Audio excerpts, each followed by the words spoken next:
Hi guys, welcome to my vlog. So, nandito tayo guys, no? Makita ninyo na nandito yung ano natin, window mechanism.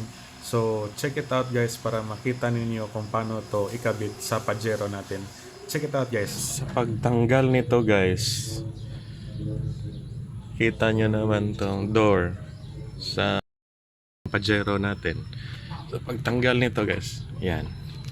May wire to guys na nakakabit dito sa control niya, yan no. So nandun no. Yan, tanggalin natin yan. Yan, sandali lang ha. Pause muna natin. So yan guys no. Nakuha na guys. So yan. Ito yung wire. Ganyan lang ang pagtanggal guys. So ilagay muna natin dito guys. Yan. Saka buksan natin tong part na to para ano natin yung mechanism na bago. Ito yung bago natin, no? So pause muna natin guys. A few moments later. So natanggalan natin yung ano niya guys, no? Itong parang cover niya. I-comment nyo na lang ako guys kung anong tawag nito guys sa cover niya. Yung mga sticky nito na napakadikit, no? Yung kamay ko. So yung window natin guys, no, ito lang nakakabit sa glass natin. Dalawa lang yan, isa, itong isa at itong pangalawa. So yung mechanism niya ito, tanggalin natin to. And this is the motor niya guys, 1, 2, 3. So tanggalin natin yan. So first, yung glass muna natin ang unahin natin. Dalawa lang itong nakakabit. Yan, dito naman sa ibabaw, isa lang yung ano niya. So tanggalin muna natin. A few moments later. Ito na yung glass guys, no? Madali lang tanggalin yung glass. So yan, nakuha na. So i-ano muna natin dito. Lagay muna natin dito guys. Dahan-dahan lang, baka mabasag. Yan, okay. Yung glass ng Pajero natin guys, no? So safety muna natin. So next nating tanggalin guys is yung mechanism natin. Yan. So may mga screw dyan sa taas saka sa baba. Then ito naman sa motor niya, tatlo. So tanggalin natin. Okay? 2,000 years later. So yan guys, no, natanggal na yung mga screw guys sa ano natin, mechanism. So hugutin muna natin guys, no. Ito yung mechanism. Yan. So dahan-dahan lang guys. Yan. So, ito. Dahan-dahan lang guys. Maka sira na nga, masira pa. So ito na guys, no. Yan. Yung motor niya. Ito na guys. Yan. Yan na ang luma guys na mechanism niya. Kuha natin ito. So, i-ano natin yung bago guys na nabili natin. I will put the link in my description guys para meron kayong idea kung saan kayo makabili nito. And this is the driver side. So, makita nyo guys, so from my previous video na may problema nga sa ano natin, pagkuha natin ito ng bago, no? So yan, check natin yung bago at saka yung luma. Yan na natin. Sadali lang. So ito niya yung ano, no, saktong sakto, no. Kita nyo naman yan yung diferensya. Yan yung brand new natin saka yung luma natin.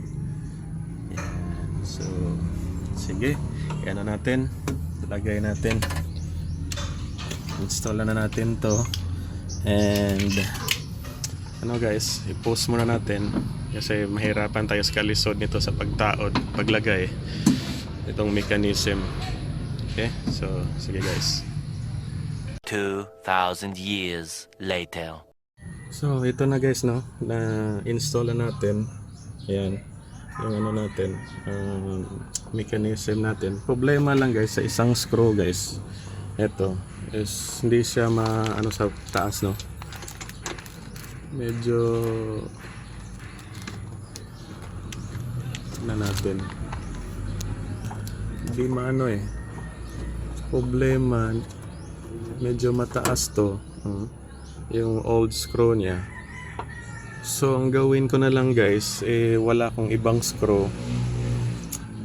Dito sa motor niya, kukuha na lang ako guys ng isang screw dito. So, comment lang guys kung anong masasabi nyo dito sa ginagawa ko, no? So, wala na akong magawa nito guys. Kunin ko na lang tong isang screw na to guys. Yan. Kunin ko to.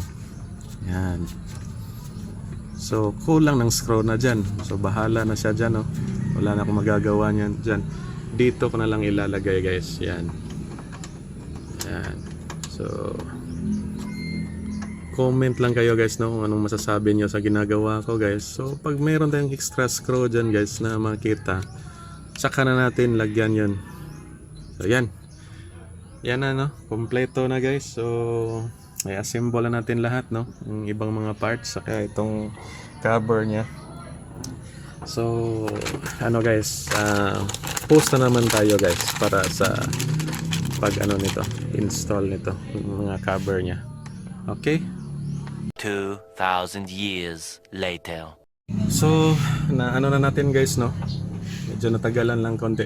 Na balik na natin yung cover guys. So, bago natin i-screw yung mga ano niya, mga screw niya, ilagay natin. Test muna natin guys kung okay na ba yung mechanism natin. So, turn on muna natin yung pudgy natin. Okay. Yan.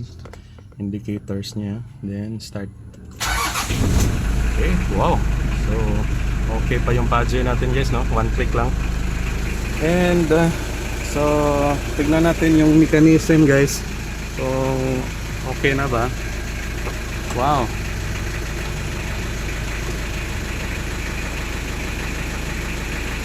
Oh, medyo mahina lang, no? Yan. Okay. So, balik.